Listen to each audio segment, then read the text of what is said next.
समझने का प्रयास करेंगे।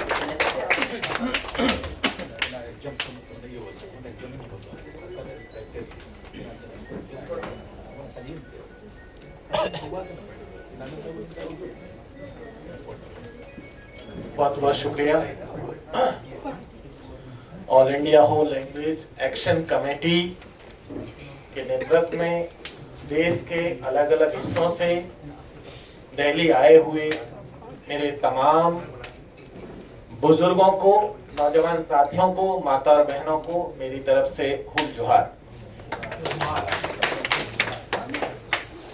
साथियों, जब मेरी गंगाराम जी से बात हो रही थी और उन्होंने बताया कि इस तरीके से हो भाषा को लेकर के एक लड़ाई है जो बहुत लंबे समय से लड़ी जा रही है, लगभग 3 दशक हो चुके हैं इस लड़ाई को लड़ते हुए, और वो तमाम लोग अपनी भाषा को बचाने के लिए दिल्ली आ रहे हैं। और वो उनका कहना था कि आप भी आइए उनके साथ उस लड़ाई में शामिल होने के लिए। मुझे लगा कि आदिवासी समाज का हिस्सा होने के नाते ये मेरी जिम्मेदारी है कि मैं इस लड़ाई में आपके साथ खड़ा हूं, और इसीलिए मैं यहां पर हूं। साथियों, पूरे देश और दुनिया में अगर हम बात करें तो खास करके आदिवासी भाषाओं को लेकर के जिस तरीके का संकट है वो बहुत गंभीर संकट है। हमारी लड़ाई कई लेवल पर है। पहली लड़ाई तो ये है कि हम अपनी भाषा को रिकॉग्नाइज कराने की लड़ाई लड़ रहे हैं, कि कोई पहचान ले कि हम भी कोई भाषा बोलते हैं। राजस्थान की तरफ एक कहावत चलती है, कोस कोस पे पानी बदलर 4 कोस पे बाणी।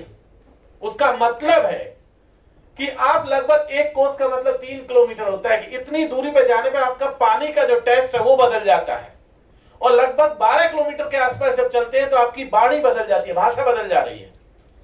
इतनी डाइवर्सिटी का ये देश है, और इस डाइवर्सिटी में आप देखेंगे तो पता चलेगा कि सरकार ने कहा रखा है कि मात्र 21 भाषाएं हैं जिनको ऑफिशियली रिकॉग्नाइज किया हुआ है। कुछ अलग अलग राज्यों में भी कुछ भाषाओं को उन्होंने रिकॉग्नाइज किया रखा है। जबकि इस देश में अगर बात करें तो आदिवासी समुदाय की बात करें तो 700 से ज्यादा जो है समुदाय है आदिवासी तबके से।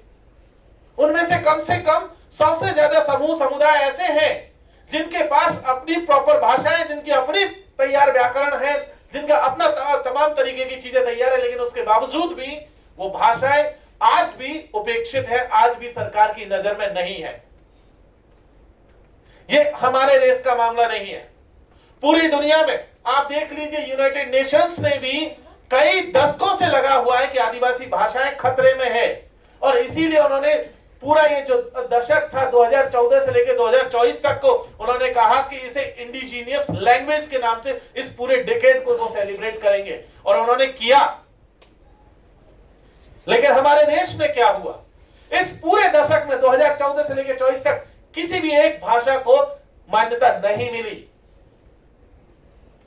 यूनाइटेड नेशंस कह रहा था कि आदिवासी भाषाओं को बचाए जाने की जरूरत है, लेकिन हमारी सरकारों ने किसी ने भी नहीं सुना हमारी बात को। मुझे याद है कि इन 20-22 भाषाओं में से शायद 2 भाषाएं ऐसी हैं जो आदिवासी समाज जिसको रिप्रेजेंट करती है, एक तो संथाली और एक बोडो है। इसके अलावा किसी भाषा को मान्यता नहीं मिली, और मुझे लगता है ये दोनों भाषाएं भी लगभग 20-22 साल पहले शामिल की गई थी। किसी एक पार्टी और उसका नाम लेने की जरूरत नहीं है, किसी की भी जरूरत नहीं है, हमने सबको परख करके देखा है। यूनाइटेड नेशंस की एक चिंता और भी है कि इस सदी के अंत तक आदिवासियों की 96% भाषाएं खत्म हो जाएंगी। हमसे पहले साथी ने कहा था कि हमें लड़ाई को बहुत स्लोली लड़ते रहना है। 70 साल में 2 भाषा है, और इसी स्पीड से चलते रहे तो 700 समुदाय है। हमारी न जाने कितनी पीढ़ियां गुजर जाएंगी, लेकिन हम अपनी भाषा नहीं बचा पाएंगे। इसीलिए जब हम लोग यहां बात कर रहे हैं तो हमारी खुद की भाषाएं लगातार संकट में हैं, और जिन भाषाओं को ऑफिशियल लैंग्वेज का दर्जा दे रखा है सरकारों ने, उनके बोलने वालों की संख्या देख लीजिए। आदिवासियों की इस देश में संख्या लगभग 14 करोड़ है। बाकियों को छोड़ भी दीजिए, अकेले भीलों की ले लीजिए तो लगभग 1 करोड़ से ऊपर है। लेकिन उनकी भाषा नहीं रिकॉग्नाइज है। गौड़ों की देख लीजिए, ऐसा नहीं है कि गौड़ी में लिटरेचर नहीं है, गौड़ी में लिटरेचर है, लोग लिख रहे हैं, साहित्य भी लिखा जा रहा है, इतिहास भी लिखा जा रहा है, तमाम चीजें लिखी जा रही है, लेकिन उसे रिकॉग्नाइज नहीं किया गया। मैं जिस समाज से आता हूं, मीणा समुदाय से, हमारा तो भाषा छोड़िए, हमारे तो सब कुछ खत्म कर दिया, हमारा इतिहास जो है खत्म कर दिया, हमारा साहित्य खत्म कर दिया, हमारी भाषा खत्म कर दी, हमारी पूरी संस्कृति खत्म कर दी, क्योंकि हम ये जानते हैं कि जिस दिन आपकी भाषा खत्म होती है, सिर्फ आपकी भाषा नहीं जाती है, उसके साथ साथ आपका साहित्य भी चला जाता है, आपका इतिहास भी चला जाता है, आपकी संस्कृति भी चली जाती है। और जब आदिवासियों से ये सब छीन लोगे तो उनके पास कुछ नहीं बचता अपना। आदिवासियों के लिए भाषा केवल एक दूसरे से बातचीत करने का माध्यम नहीं है, वो उससे ज्यादा बड़ी चीज है, वो उनके अस्तित्व से जुड़ा हुआ मामला है। लेकिन हम देख रहे हैं कि लगातार पूरे देश में किस तरीके का आदिभाषाओं पर, आदिवासी भाषाओं पर, और आदिवासी भाषाएं नहीं, हमारे तो पूरी संस्कृति से लेकर इतिहास खतरे में है। सिर्फ भाषा ही भाषा नहीं है। आप अंडमान की ट्राइब्स को देख लीजिए, अंडमान निकोबार में क्या चल रहा है, वो भाषा बचाएंगे, अपने आप को बचाएंगे। पूरा का पूरा इलाका सरकार ने किसी प्राइवेट कंपनी को दे दिया। उनकी लड़ाई तो भाषा से पहले अपने आप को बचाने की है। और पूरा सेंट्रल इंडिया देख लीजिए, तो हमारी लड़ाई सिर्फ भाषा की नहीं, हमारी भाषा तो एक सबसे बड़ी चीज है, क्योंकि उससे हमारी पहचान भी जुड़ी हुई है, लेकिन हमारी लड़ाई अपने आप को भी बचाने की है, क्योंकि भाषा बचेगी तो हम बचेंगे, और हम बचेंगे तो भाषा बचेगी। दोनों एकदम कनेक्टेड है। दोनों में से अगर एक भी गया तो समझिए दूसरा भी गया। आप गए तो भाषा का कोई मतलब नहीं रह जाएगा, और भाषा चलेगी तो आपका भी कोई मतलब नहीं है। इसीलिए जब भाषाओं की बात चल रही है तो पूरे देश में आदिवासी तबके के साथ यह हालात है कि उनको कोई रिकॉग्नाइज नहीं करने वाला है। पिछली एजुकेशन पॉलिसी थी जिसमें कहा जा रहा था कि लगभग 44 भाषाओं में जो है बच्चों को शिक्षा दी जाएगी। 4-5 साल पहले जब एजुकेशन पॉलिसी बदली, कहा कि मात्र जो है 16 में भाषाओं में जो है आपको शिक्षा मिलेगी, और बाकी कुछ रीजनल शामिल कर दी गई। जिन आदिवासी भाषाओं में, जैसे नॉर्थ ईस्ट से जुड़ी हुई बहुत सारी भाषाएं थी जिनमें पहले एजुकेशन दी जा रही थी, उन सबको हटा दिया। और हटा करके क्या किया, दूसरी भाषाएं ले। किस नाम पर? मातृभाषा के नाम पर। हिंदी मेरी मातृभाषा नहीं है। मेरी मातृभाषा जो है मीणी थी, खड़ी बोली थी, लेकिन मुझे फोर्स किया गया कि आप हिंदी ही पढ़िए, तो मुझे पढ़नी पड़ी हिंदी, मुझे लिखना पड़ा हिंदी में, जबकि मेरी मदर टंग नहीं है, मेरी मातृभाषा नहीं है। 1 करोड़ भील इस देश में हिंदी या अंग्रेजी या कोई तीसरी भाषा को मानने के लिए मजबूर है, क्योंकि उनकी भाषा को रिकॉग्नाइज नहीं किया गया है। वही आपके साथ है। मुझे लगता है 15-20 लाख लोग हैं वो समाज से जो इस भाषा को बोलने वाले हैं, लेकिन रिकॉग्नाइज नहीं किया गया। तो ये हमारे सामने एक गंभीर संकट है। ये बहुत सामान्य बात नहीं है। ये एक ऐसी सिचुएशन है कि जिस दिन आपकी भाषा जाएगी, आपकी पहचान भी छिनती चली जाएगी। और इसीलिए हमें अपने आप को भी अगर बचाना है तो भाषा को बचाने की सख्त जरूरत है। इस बात को कहने में कोई गुरेज नहीं है। अब सवाल आता है कि हम कैसे अपनी भाषा को प्रिजर्व कर सकते हैं, कैसे बचा सकते हैं। ये तो सिचुएशन है ही। बात सर ने बिल्कुल ठीक कही कि लोकतंत्र में एक ही चीज समझ में आती है, वो है वोट। वोट ही वो चीज है जिससे आप चीजों को मनवा सकते हैं।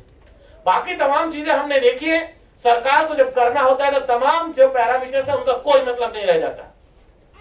हमने बहुत सारे कानून बनते हुए देखे जिनके कोई डिमांड नहीं थी, लेकिन कानून बन गए क्योंकि सरकार को कहीं से फायदा लेना था और उन्होंने ले लिया। और सरकारें ऐसे ही काम करती है। बाकी जब तक सरकार का इंटरेस्ट नहीं होगा, आप कितना ही आंदोलन करने नहीं सुनती है। हमने हजारों कम्युनिटीज को देखा इसी तरीके से, इसी दिल्ली में जंतर मंतर पर लड़ते हुए, और रोज आए दिन देश का कोई न कोई हिस्से से लोग आते हैं अपनी समस्या को लेकर के। उनमें से 99% जो है मायूस होकर के चले जाते हैं, क्योंकि वही सरकारी जो मशीनरी जिस तरीके से काम करती है वैसी कर रही है। लेकिन एक तरीका है जिसे हम वोट कहते हैं, वोट ही वही ताकत है। आप अपने रिप्रेजेंटेटिव्स को मजबूर कीजिए कि वो आपकी आवाज उठाए। आपने वोट दिया है, किस मकसद से वोट दिया है, उनको फोर्स कीजिए, वो किसी भी पार्टी का हो, कि वो आपके हक में आवाज बुलंद करें। मैं राजस्थान के जिस हिस्से से आता हूं, हम लोगों ने हमारी जब मांगों को 70 साल तक नहीं सुना गया, हमने एक नई पार्टी बनाई जिसका नाम है भारत आदिवासी पार्टी। शायद आप कुछ लोग जानते हो, मैं उसके फाउंडर मेंबर्स में से एक हूं। क्योंकि हमें पता है कि दोनों पार्टियों ने नहीं सुना था, हमको तीसरा रास्ता लेना पड़ा। आज वो आगे से आके काका कह करके कहते हैं कि बताइए क्या काम है, और वो काम हो जाता है। आपको जरूरी नहीं है कि तीसरी पार्टी आप बनाएं, लेकिन आप अपने जिनको वोट दे रहे हैं उनको मजबूर कीजिए, फोर्स कीजिए कि वो आपकी सुने। जब तक विधानसभा में, लोकसभा में आपका सवाल नहीं उठेगा, सरकारें नहीं सुनती हैं। सरकारें आपको एक ऑफिस से दूसरे ऑफिस तक घुमाती रहेंगी, एक कागज से दूसरा कागज, कमेटियों पर कमेटियां बनती रहेंगी, रिजल्ट नहीं आते। और इसीलिए जरूरी है कि हम अपनी आवाज को लोकतांत्रिक तरीके से, संवैधानिक तरीके से मजबूत करें। और जब हम अपनी आवाज को संवैधानिक तरीके से मजबूत करेंगे, निश्चित ये मानिए कि हमारी आवाज को सुना जाएगा। आज हम 50 की संख्या में है, 100 की संख्या में, 200 की संख्या में है, अगली बार हम 2000 की संख्या में आएंगे। सरकारें सिर्फ नंबर से डरती है, लोगों के इकट्ठा होने से डरती है। और वही एक रास्ता हमारे पास है। अगर हम उस रास्ते पर चलते हैं तो हमें उम्मीद है कि चीजें सॉल्व होंगी, चीजें बेहतर होंगी। तो साथियों, यही सारी चीजें हैं जिसको ध्यान में रखे जाने की जरूरत है। हमने बहुत सारे मसलों पर, जैसे आदिवासी धर्म कोड के मसले पर, हर हफ्ते कोई न कोई समूह दिल्ली आता है और वो फोन करते, बातचीत होती है, हम लोग जाते, एक ऑफिस में बैठा दिया जाता है कि फला साहब आएंगे तो आपसे मीटिंग होगी। 2 घंटे बैठे रहिए, साहब का जो है कहीं नामो निशान नहीं होता है। फिर 2 से 4 घंटा हो जाता है, 4 से शाम हो जाती है, कहते हैं जी चिट्ठी हम ही को दे जाओ, साहब तक हम पहुंचा देंगे, पर साहब नहीं मिलते। धर्म कोड की लड़ाई हम लोग 70 सालों से लड़ रहे हैं। तो साथियों, यही बात है, मॉरल ऑफ द स्टोरी यही है कि हमें अपने आप को एकजुट करके अपनी भाषा, संस्कृति, इतिहास को बचाए रखने की जरूरत है, खुद को भी बचाने की जरूरत है। और यही सब बात कहकर मैं वाणी को विराम देता हूं। बहुत बहुत शुक्रिया, धन्यवाद।